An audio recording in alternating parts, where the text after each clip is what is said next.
ఉల్లి ముక్కలు మిర్చి దట్టించి అల్లం పచ్చడితో చేర్చి ఆంధ్ర ఫేమస్ పెసరట్టు అంటే మీకు ప్రేమ. పరాయి నగరాల్లో ఉంటూ సొంతూరి పెసరట్టు రుచి దొరక్క నాలుక చచ్చిపోయినట్టు అనిపిస్తుందా? అయితే మీరు ఓ పెసరట్టు స్పెషల్ రెస్టారెంట్ పెట్టచ్చు కదా. అఖిల్ ఇదే చేశాడు. బెంగళూరు స్పెషల్ బెన్నె దోశ ముంబైలో దొరకట్లేదని ఏకంగా అక్కడ రెస్టారెంట్ పెట్టాడు. మార్కెటింగ్పై పైసా ఖర్చు లేకుండా నెలకి ₹1.5 కోటి ఆదాయం చేస్తున్నాడు. ఆ దోశల రుచికి బాలీవుడ్ తారలు సైతం వెతుక్కుంటూ వస్తున్నారు. అసలు కథ ఏంటో విందాం. హలో సార్, మీరు అని అఖిల్ పలకరించగా, నా పేరు జగ్జిత్ అంటే నైస్ సార్, ఏం దోశ కావాలి మీకు అని అడిగారు.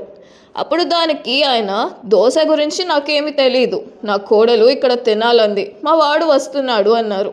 ఎవరు సార్ వాళ్ళు అని అడగ్గా, మావాడు రణ్వీర్, కోడలు దీపికా పదుకొనే అన్నారు ఆయన. ఆ జవాబు విని మూర్చొచ్చినంత పని అయింది అఖిల్కి. అందులో నుంచి తేరుకోకముందే దీపిక పతి సమేతంగా వచ్చేసింది. తనకు అప్పుడు గర్భిణి కూడా. ముంబైకి వచ్చాక మన ఊరి బెన్నె దోశ తినలేదు అఖిల్, మీ రెస్టారెంట్లో అది చాలా బాగుందని విన్నాను అందట దీపిక తన ట్రేడ్ మార్క్ స్టైల్లో. బెంగళూరులో పెరిగిన మరో సెలబ్రిటీ అనుష్క శర్మ కూడా దాదాపు ఇదే మాటలు చెప్పి వెళ్ళిందట. తాను కూడా ఒంటరిగా రాలేదు, భర్త విరాట్ కోహ్లీతో వచ్చి అతనికి బెన్నె దోశ రుచి చూపిందట. ఇలా సెలబ్రిటీలు వస్తున్నారని ఇదేదో స్టార్ హోటల్ అనుకోకండి. కేవలం 150 గజాల స్థలంలో ఉన్న అతి చిన్న రెస్టారెంట్. కూర్చోడానికి కుర్చీలుండవు, నుంచొని తినాల్సిందే. అంతా సెల్ఫ్ సర్వీసే.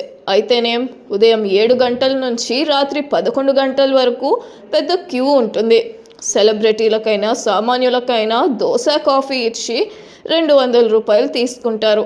కాకపోతే నోరూరించే బెంగళూరు బెన్నె దోశ రుచిని చెక్కు చెదరకుండా తీసుకొస్తారు. ఆ రుచే మార్కెటింగ్పై ఒక్క పైసా కూడా ఖర్చు పెట్టకుండా ఫుడ్ డెలివరీ యాప్లకు సంబంధం లేకుండా నెలకి ₹1.5 కోటి ఆదాయం తెస్తుంది. అఖిల్ అయ్యర్ హీరో కావాలన్న ఆశతో బెంగళూరు నుంచి ముంబై వచ్చాడు. అవకాశం ఈ దోశల కోసమే రెస్టారెంట్ తెరవాలనుకున్నాడు అఖిల్. దీనికోసం చాలా కాలంగా కలలు కనేవాడట. నా హోటల్కి 6 నెలలు ఒక్కరూ రాకున్నా పర్లేదు అనుకున్నాను. అప్పటిదాకా నేను సంపాదించిన మొత్తం అంతా బ్యాంక్లో డిపాజిట్ చేసి పనిలోకి దిగాను. నా భార్య సైకాలజిస్ట్ శ్రీయా నారాయణ్ కూడా నాతో పాటు నడిచింది. బెంగళూరులోని మా వీధుల్లో దగ్గర రోడ్డు పైన బెన్నె దోశలు అమ్మే నారాయణ్ దగ్గర 6 నెలలు పని నేర్చుకున్నాను.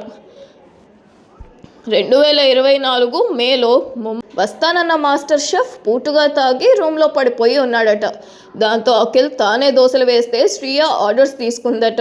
రాత్రి 11 గంటల దాకా శ్రమిస్తే మొదటి రోజు 50,000 వచ్చాయట. ఆ రోజు రాత్రి 1 గంటకి ఇంటికి వెళ్తూ శ్రీయా ఒక్కటే అడిగిందట, ఈ రెస్టారెంట్ ఎప్పుడు మూసేస్తావు అఖిల్ అని. కానీ ఓ 6 నెలలు చూద్దాం అని ఎంతగానో ప్రాధాయపడి శ్రీయాను ఒప్పించి మరుసటి రోజు మళ్ళీ రెస్టారెంట్కి వచ్చాడట. 2 వారాల పాటు కేవలం 5 సిబ్బందిని పెట్టుకొని తనొక్కడే దోశలు వేశాడు. ఆ కష్టం వృధా పోలేదు. బెన్నె దోశ రుచిని ముంబై ప్రజ 1000 నాలుకలతో ఆహ్వానించింది. మార్కెటింగ్ కోసం పైసా ఖర్చు పెట్టని అఖిల్ శ్రీయ దంపతులు ఆ రెస్టారెంట్ నడపడం వెనుక శ్రమని, ఆనందాన్ని ఇన్స్టాగ్రామ్లో ఓ కథలా పంచుకుంటూ ఉండటం అందరినీ మెప్పించింది. 2 నెలల్లోనే ఆదాయం 30 లక్షల మైలురాయి చేరుకుంది. బెన్నె దోశల కోసం ముఖం వాచి ఉన్న సెలబ్రిటీలు వరుస కట్టారు. అలా ఈ చిన్న రెస్టారెంట్ ఏడాదిన్నరలోనే నెలకి ₹1.5 కోటి బిజినెస్ చేయడం మొదలుపెట్టింది.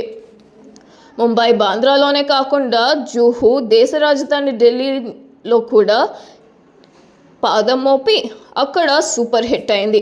అదండి సంగతి.